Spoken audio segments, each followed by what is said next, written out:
It is used in banks and in airports also. Here is a magnet which is here and anyone open the door, it will hang up. And here we close, it will stop.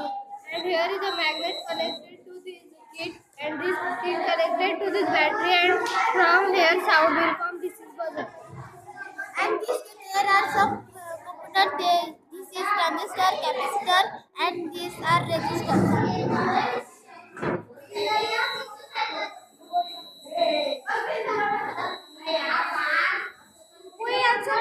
We also connect this alarm to our mobile because when the switch comes, we can connect to the police and police for the thing.